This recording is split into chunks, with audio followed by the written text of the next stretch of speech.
Right breaking update చూస్తున్నాం. Municipality ఎన్నికల్లో విచిత్ర ఫలితాలు వెలువడుతున్నాయి. ఇక వడ్డేపల్లి మున్సిపాలిటీని జాగృతి కైవసం చేసుకుంది. ఇక జాగృతి 8 స్థానాల్లో గెలుపొందగా అధికార కాంగ్రెస్ ప్రతిపక్ష బీఆర్ఎస్ చెరొక స్థానంతో సరిపెట్టుకున్నాయి. ఇక ఆల్ ఇండియా ఫార్వర్డ్ బ్లాక్ తరపున జాగృతి అభ్యర్థులు సింహం గుర్తుపై పోటీ చేశారు. పెద్దపల్లి మున్సిపాలిటీలోనూ జాగృతి అభ్యర్థులు లీడింగ్ లో కొనసాగుతుంది. ఏదేమైనా సర్పంచ్ ఎన్నికలకు మించి మున్సిపల్ ఎన్నికలు మరింత ఉత్కంఠంగా మారుతోంది. ఇందుకు సంబంధించి కంప్లీట్ అప్డేట్స్ మా ప్రతినిధి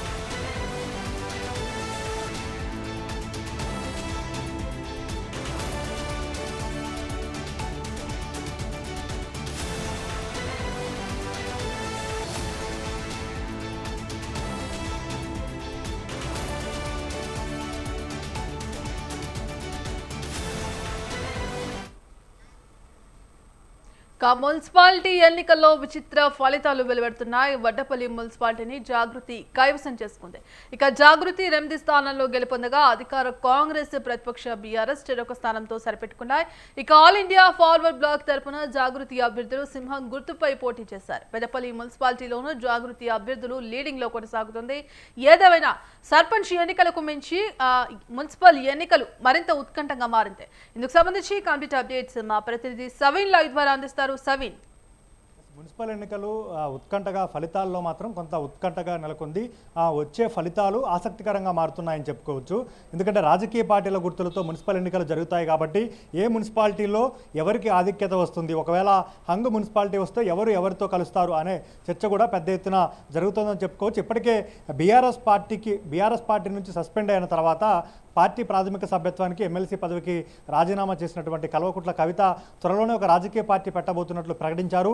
ఇప్పటికే ఈ మున్సిపల్ ఎన్నికల్లో ఆల్ ఇండియా ఫార్వర్డ్ బ్లాక్ సింహం గుర్తుతో జాగృతి పార్టీకి సంబంధించినటువంటి మద్దతుదారులు కొన్ని చోట్ల నిలబడ్డారు. అయితే జోగులాంబ గద్వాల జిల్లా వడ్డేపల్లి మున్సిపాలిటీలో మాత్రం ఆసక్తికర ఫలితం వచ్చిందని చెప్పుకోవచ్చు. ఇక్కడ మొత్తం 10 వార్డులు ఉండగా జాగృతి బలపరిచినటువంటి ఏఐఎఫ్బి గుర్తుతో సింహం గుర్తుతో పోటీ చేసిన అభ్యర్థులు 8 స్థానాల్లో విజయం సాధించగా అక్కడ అధికార కాంగ్రెస్ పార్టీ ఒక వార్డు, ప్రధాన ప్రతిపక్షం బీఆర్ఎస్ పార్టీ మరొక వార్డు, 2 వార్డులకే పరిమితమయ్యాయి. ఇక్కడ జాగృతి మున్సిపాలిటీని కైవసం చేసుకుంది. అదేవిధంగా పెద్దపల్లి జిల్లా సుల్తానాబాద్ మున్సిపాలిటీలో 12వ వార్డులో జాగృతి బలపరిచినటువంటి అభ్యర్థి విజయం సాధించారు. మంతని 6వ వార్డులో కూడా ఫార్వర్డ్ బ్లాక్ తరఫున పోటీ చేసినటువంటి జాగృతి మద్దతుదారుడు విజయం సాధించారు. జమ్మికుంట మున్సిపాలిటీలోనూ జాగృతికి ఒక స్థానం దక్కింది. అయితే పార్టీకి బీఆర్ఎస్ పార్టీ నుంచి బయటకు వచ్చిన తర్వాత గత కొంతకాలంగా బీఆర్ఎస్ పార్టీలో జరిగినటువంటి రాజకీయ పరిణామాలతో పాటు బీఆర్ఎస్ పార్టీలో తాను అనేక అవమానాలు ఎదుర్కొన్నానంటూ బీఆర్ఎస్ పార్టీ ముఖ్య నేతలను అగ్రనేతలను టార్గెట్ చేస్తూ కవిత మాట్లాడారు. తన సభ్యత్వాన్ని ఆమోదించమంటూ చివరిసారిగా శాసనమండలిలో కవిత మాట్లాడినప్పుడు కూడా బీఆర్ఎస్ పార్టీలో జరిగినటువంటి రాజకీయ పరిణామాలను పూర్తిగా వివరించారు. త్వరలోనే ఒక రాజకీయ పార్టీని స్థాపించబోతున్నట్లుగా చెప్పారు. ఇప్పటికే జాగృతి జనంబాట పేరుతో జిల్లాల పర్యటన చేస్తున్నారు. సగం జిల్లాల పర్యటన పూర్తయింది. త్వరలో మరికొన్ని జిల్లాల్లో పర్యటన చేయబోతున్నారు. ఇప్పుడు ఈ వడ్డేపల్లి మున్సిపాలిటీని జాగృతి కైవసం చేసుకోవడం ఇది ఒక ఆసక్తికర పరిణామం. ఇప్పుడు జాగృతి జనం బాట పేరుతో జిల్లాల పర్యటన కావచ్చు, త్వరలో రాజకీయ పార్టీ పెడతానంటూ కవిత ప్రకటన చేసిన తర్వాత ఇది కొంత బూస్టప్ ఇచ్చే పరిణామంగానే మనం చెప్పుకోవచ్చు. ఇక బీఆర్ఎస్ పార్టీ కూడా ఇప్పటికే 7 మున్సిపాలిటీలను కైవసం చేసుకుంది. గడ్డిపోతారం, గుమ్మడిదల, ఐజా, ఇంద్రేశం, తొర్రూరు, తిరుమలగిరి, కేతనపల్లి మున్సిపాలిటీలను బీఆర్ఎస్ పార్టీ ప్రధాన ప్రతిపక్షం బీఆర్ఎస్ పార్టీ కైవసం చేసుకుంది. మరికొన్ని మున్సిపాలిటీలు ఒక 3 లేదా 4 మున్సిపాలిటీలో ఇప్పటికే హంగు ఫలితాలు వచ్చాయి. దానికి సంబంధించి పూర్తి స్థాయిలో ఎవరు మున్సిపాలిటీని ఫామ్ చేస్తారు, ఏ పార్టీ ఏ మున్సిపాలిటీని ఫామ్ చేస్తుంది అనేది స్పష్టత రావాల్సి ఉంది. ప్రస్తుతానికైతే జాగృతికి వడ్డేపల్లి మున్సిపాలిటీ దక్కడం అనేది కొంత ఇప్పుడు వస్తున్నటువంటి మున్సిపాలిటీ ఫలితాల్లో ఇది ఒక ఆసక్తికరమైన ఫలితంగానే మనం చూడాల్సి ఉంటుంది. దీనిపై జాగృతి నాయకులు ఎట్లా రియాక్ట్ అవుతారు?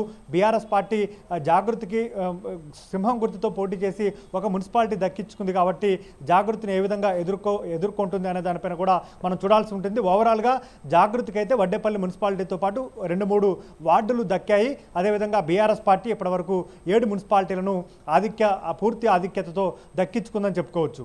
Right, thank you సవిన్.